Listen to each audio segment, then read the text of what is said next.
Hello students, आज की class में हम जानेंगे शिक्षा के वैयक्तिक व सामाजिक उद्देश्यों के बारे में। ये हमारा बीएड के फर्स्ट पेपर का फर्स्ट यूनिट से फोर्थ चैप्टर है, शिक्षा के वैयक्तिक व सामाजिक उद्देश्य।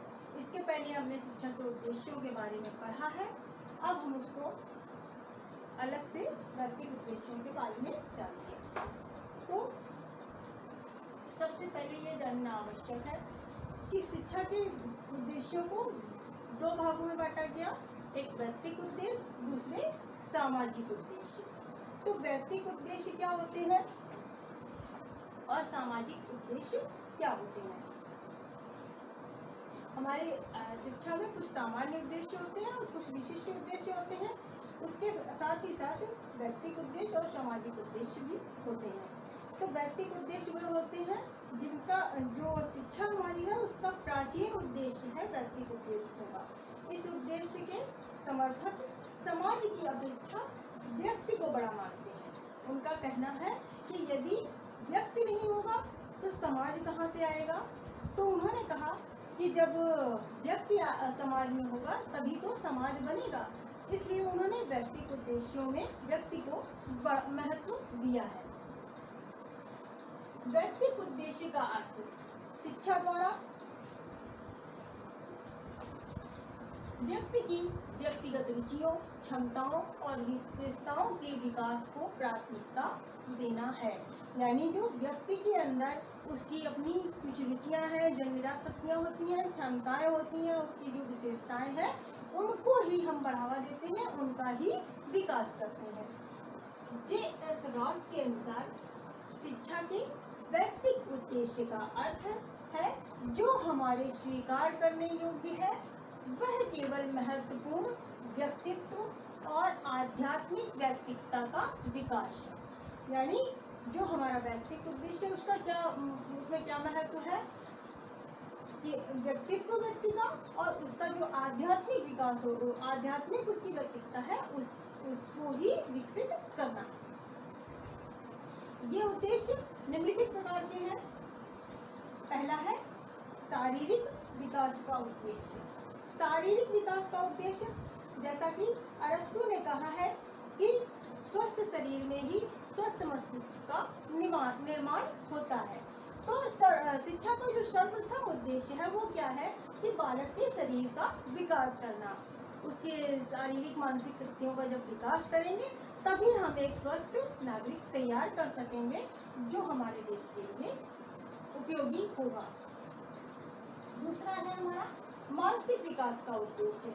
तो मानसिक विकास, जब बालक का शरीर स्वस्थ होगा तभी उसमें स्वस्थ मस्तिष्क का निर्माण होगा और वह उसके द्वारा मानसिक विकास के उद्देश्य के द्वारा हम बालक की कल्पना शक्ति, उसकी तर्क शक्ति, उसके चिंतन करने की शक्ति और उसकी बुद्धि का विकास करते हैं। यानी उसका बौद्धिक विकास करना मानसिक विकास के अंतर्गत आता है। नेक्स्ट है हमारा चारित्रिक विकास का उद्देश्य। चारित्रिक विकास का उद्देश्य, जब बालक के चरित्र का विकास कैसे करेंगे हम? शिक्षा के द्वारा। यानी प्रत्येक समाज के क्या होते हैं, अपने कुछ आचार विचार, कुछ उसके सिद्धांत और नियम होते हैं, उनके अनुसार बालक के चरित्र का विकास करना ही शिक्षा का उद्देश्य है। नेक्स्ट है हमारा आध्यात्मिक विकास का उद्देश्य। तो आध्यात्मिक विकास का उद्देश्य कैसे करेंगे? आज क्या है, आज की जो शिक्षा है उसमें हम क्या कर रहे हैं कि हम भौतिकतावाद से इतने ज़्यादा प्रभावित हो गए हैं कि हम अपनी आध्यात्मिकता को भूल रहे हैं। तो शिक्षा का यह भी कार्य है कि वह बालक को भौतिक जगत से जोड़ने के साथ साथ आध्यात्म जगत से भी जोड़े, उसको सत्यम शिवम सुंदरम की भावना को एहसास कराए और उससे जोड़े। ईश्वर क्या है उसके बारे में आस्था रखना सिखाए। यानी अलौकिक और दिव्य शक्ति का ज्ञान कराना भी शिक्षा का उद्देश्य होना चाहिए। नेक्स्ट है हमारा सांस्कृतिक विकास का उद्देश्य।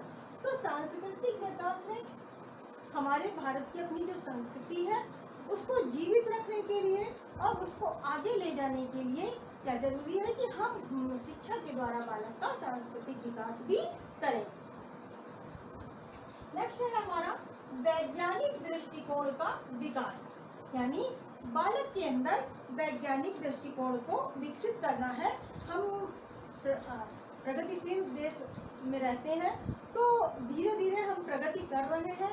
उसके लिए क्या जरूरी है कि बालक का वैज्ञानिक दृष्टिकोण इसके अंदर हम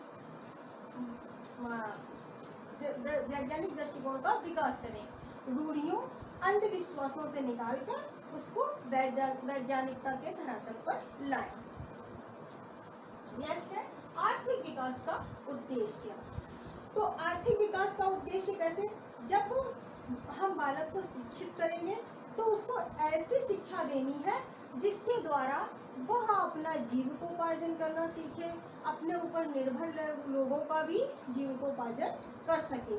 तो ऐसी हमको शिक्षा बालक को देनी है ताकि उसके व्यवसायिक कुशलता का हम विकास कर सकें। महात्मा गांधी ने भी हमारे क्या कहा था? यही कहा था कि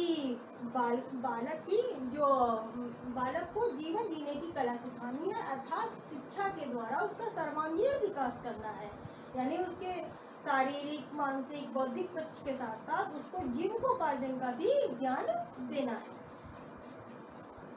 नेक्स्ट है हमारा अच्छी रुचियों का विकास, यानी बालक के अंदर उन अच्छी रुचियों को हमको विकसित करना है जो उसके चरित्र का निर्माण कर सके।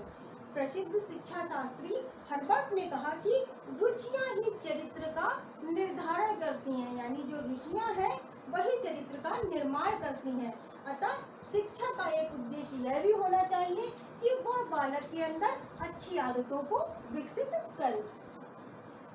नेक्स्ट है हमारा चिंतन शक्ति का विकास करना। तो जब बालक के अंदर हम चिंतन करने की योग्यता उत्पन्न करेंगे तो वह क्या करेगा? उसके अंदर जो चिंतन शक्ति का विकास होगा, अंतर्निहित क्षमताओं का विकास होगा, तभी वह चिंतन करना सीख पाएगा। चिंतन करना सीखेगा तभी वह अपनी समस्याओं का हल निकाल पाएगा। समस्या से उसको कैसे निकलना है ये कैसे सीखेगा? जब हम शिक्षा के द्वारा उसको चिंतन करने की उसकी जो शक्ति है उसको विकसित करेंगे। नेक्स्ट है हमारा नागरिकता की भावना का विकास करना। तो नागरिकता की भावना का विकास करना यानी जब हम बालक के अंदर अच्छी आदतों का विकास करेंगे, उसमें नेतृत्व की क्षमता का विकास करेंगे, तो बालक क्या करेगा? एक सुयोग्य नागरिक सिद्ध होगा और वह हमारे देश की प्रगति में अपना सहयोग प्रदान करेगा। तो इस प्रकार एक अच्छे नागरिक बनाने का कार्य भी शिक्षा का है। नेक्स्ट है हमारा वातावरण से समायोजन का उद्देश्य। वातावरण से समायोजन, बालक जिस पर्यावरण में रहता है उसके साथ बालक को सामंजस्य स्थापित करना सिखाना पड़ता है। जैसे जब बालक विद्यालय में है तो वह अपने मित्रों के साथ, अपने सहपाठियों के साथ कैसा व्यवहार करेगा, अपने शिक्षक के साथ कैसा व्यवहार करेगा, ये सब शिक्षा का उद्देश्य है कि बालक के अंदर वातावरण से समायोजन करना सिखाया जाए। उसमें सामाजिक गुणों का विकास, सामाजिक कार्यों में प्रभावी भागीदारी निभाना, इसके साथ साथ जब विद्यालय में हम खेलकूद प्रतियोगिता कराते हैं तो उसमें भी उसको सहभाग करना है और अपने जैसा वहाँ का वातावरण है उसके साथ समायोजन करना है। जो कार्य उसको दिया जा रहा है उनके प्रति आदर भाव होना चाहिए, उस कार्य को करने के लिए बालक प्रेरित हो। इसके साथ साथ वह सहयोग की भावना का भी उसके अंदर विकास हो। अगर किसी की कोई समस्या है तो वह क्या करे? उसका सहयोग करे। इस प्रकार की हमारी शिक्षा का उद्देश्य होना चाहिए जिससे बालक वातावरण में समायोजन करना सीख जाए। तो इस प्रकार शिक्षा के वैयक्तिक उद्देश्य हैं जिनके बारे में कुछ शिक्षा शास्त्रियों में पक्ष में।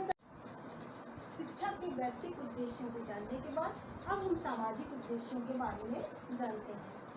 तो शिक्षा के सामाजिक उद्देश्य का अर्थ है शिक्षा में सामाजिक और नागरिकता का उद्देश्य, यानी सामाजिक कुशलता की प्राप्ति ही शिक्षा के सामाजिक उद्देश्य का अर्थ है।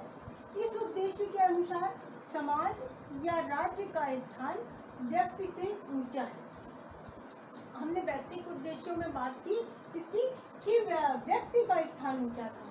यहाँ क्या है, समाज का स्थान ऊंचा है। कुछ शिक्षा शास्त्री मानते हैं कि व्यक्ति कहाँ, जब व्यक्ति पैदा होता है तो वह शून्य में पैदा होता है। वह समाज में रहकर ही आचार विचार, रीति रिवाज, भावनाएं, संवेद सब क्या उसके अंदर समाज में रहकर ही आते हैं। तो इसलिए सामाजिक उद्देश्यों में समाज को उच्च स्थान पर रखा गया है और व्यक्ति को निम्न स्थान पर। इस दृष्टि से क्या है, क्या इनका मानना है कि व्यक्ति का संपूर्ण जीवन किसके लिए है, राष्ट्र के लिए है, ना कि केवल व्यक्तिगत भलाई के लिए। यानी जो बालक का जीवन है वो किसके लिए है, उसको शिक्षा देकर हम किसके लिए तैयार कर रहे हैं, राष्ट्र के लिए। केवल अपनी व्यक्तिगत भलाई की बात उसे नहीं सोचनी है, उसको संपूर्ण राष्ट्र की भलाई की बात सोचनी है। जैसे हम यहाँ पे बात करें कि हम आपसे कहें कि आपके पास पढ़ने का अच्छा मैटर है, तो आप इसको दूसरे को भी शेयर कर दीजिए। तो बालक क्या कर, अगर आप उसको दूसरे को नहीं शेयर करते हैं तो वो क्या है, वहाँ पे आप अपनी व्यक्तिगत भलाई सोचते हैं। यदि आप उस मैटर को अपने अन्य मित्रों को भी देते हैं, उसके साथ शेयर करते हैं, तो वह कैसे हो जाता है, वह सामाजिक उद्देश्य हो जाता है, वह संपूर्ण राष्ट्र की भलाई की बात हो जाती है, पूरे विद्यालय के छात्रों की भलाई की बात हो जाती है। वो हमारा सामाजिक उद्देश्य हो जाता है, जिसमें हम समाज को महत्वपूर्ण स्थान देते हैं। शिक्षा के सामाजिक उद्देश्य निम्न प्रकार है। सामाजिक उत्तरदायित्व की भावना का विकास, यानी बालक के अंदर सामाजिक उत्तरदायित्व की भावना का विकास करना है। बालक कैसा, बालक जो है हमारा समाज का एक अभिन्न अंग है। वह अपनी छोटी से छोटी आवश्यकता से लेकर बड़ी आवश्यकता के लिए किस पर निर्भर होता है, समाज पर। तो यह प्रत्येक व्यक्ति का उत्तरदायित्व बन जाता है कि वह समाज में संपन्नता लाने का प्रयास करे, उसके लिए सामाजिक दायित्वों का निर्वाह करे। ये सब हम जो सामाजिक उत्तरदायित्व की भावना है, इसको हम इसी प्रकार विकसित कर सकते हैं। नेक्स्ट है हमारा समाजवादी समाज की स्थापना करना। समाजवादी समाज की स्थापना करना, भारत वर्ष कैसा है हमारा, एक समाजवादी व कल्याणकारी राज्य है, ऐसा हमारे संविधान में भी कहा गया है। तो प्रत्येक नागरिक की स्वतंत्रता, उसकी समानता एवं उसके अंदर मातृत्व की भावना, इसके साथ साथ उसको सुरक्षा देना, यह सब क्या है, इसका मुख्य उद्देश्य बन जाता है। यानी समाजवादी समाज की स्थापना करना और समाज में जो बुराइयां हैं उनको दूर करना, जातिवाद, पर्दा प्रथा, बाल विवाह, इन सब जो कुरीतियां हैं उनको दूर करना है और समाजवादी समाज की स्थापना करनी है। नेक्स्ट है हमारा सामाजिक बुराइयों का अंत करना। सामाजिक बुराइयों का अंत कैसे करेंगे, भारत कैसा देश है, रूढ़िवादी और अंधविश्वासों के लिए जाना जाता है, जिसके कारण यहाँ पर अनेक समस्याएं उत्पन्न होती रहती हैं। और हमारा शिक्षा का यह उद्देश्य है कि वह क्या करे, इन कुरीतियों को दूर करे, जो समाज के अंदर बुराइयां व्याप्त हैं उनको दूर करने का प्रयास करे।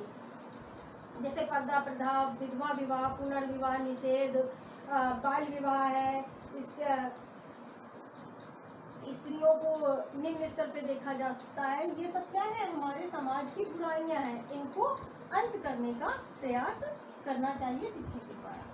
नेक्स्ट है सामाजिक उद्देश्य को व्यापक रूप में स्वीकारना, यानी जो शिक्षा का उद्देश्य है उसको हमको व्यापक रूप से स्वीकार करना चाहिए। शिक्षा के सामाजिक उद्देश्य से ही समाजवाद का जन्म हुआ है। तो शिक्षा के इस उद्देश्य को हम क्या संकुचित अर्थ में ना लेकर के व्यापक अर्थ में हमको देखना चाहिए।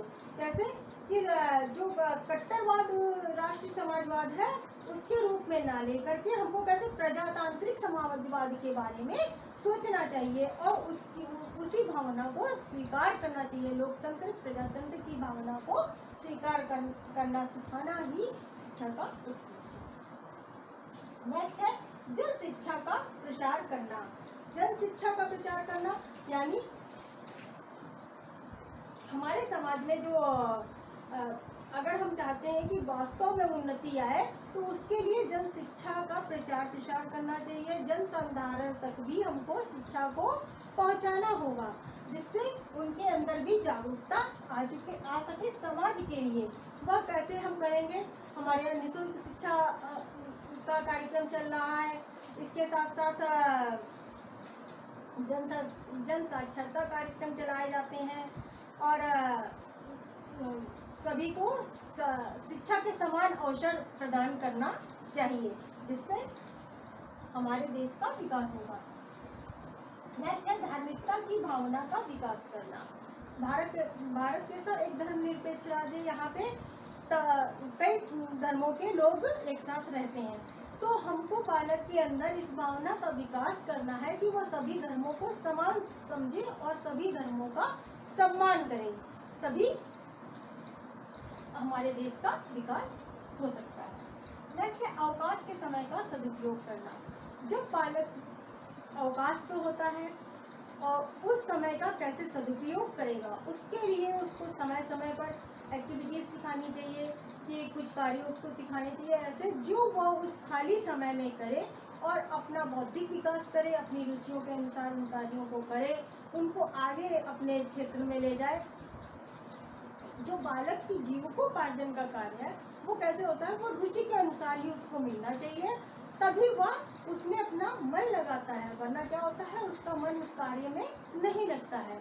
तो मनोस्थिति के अनुसार ही उसको उसका कार्य मिलना चाहिए। अगर एक शिक्षक को वकील का कार्य दिया जाएगा तो वह सही से नहीं कर पाएगा। इसी प्रकार यदि एक बढ़ई से कहा जाए कि वह शिक्षक का कार्य कर ले तो वह नहीं कर सकता है। जिस कार्य में योग्यता होती है वो वही कार्य कर सकता है। तो इस प्रकार हम अवकाश के समय का सदुपयोग करना सिखा करके बालक का सर्वांगीण विकास कर सकते हैं। तो आज हमने अपने शिक्षा के व्यक्तिगत व सामाजिक उद्देश्यों के बारे में जाना। इस क्लास में इतना ही। Thank you.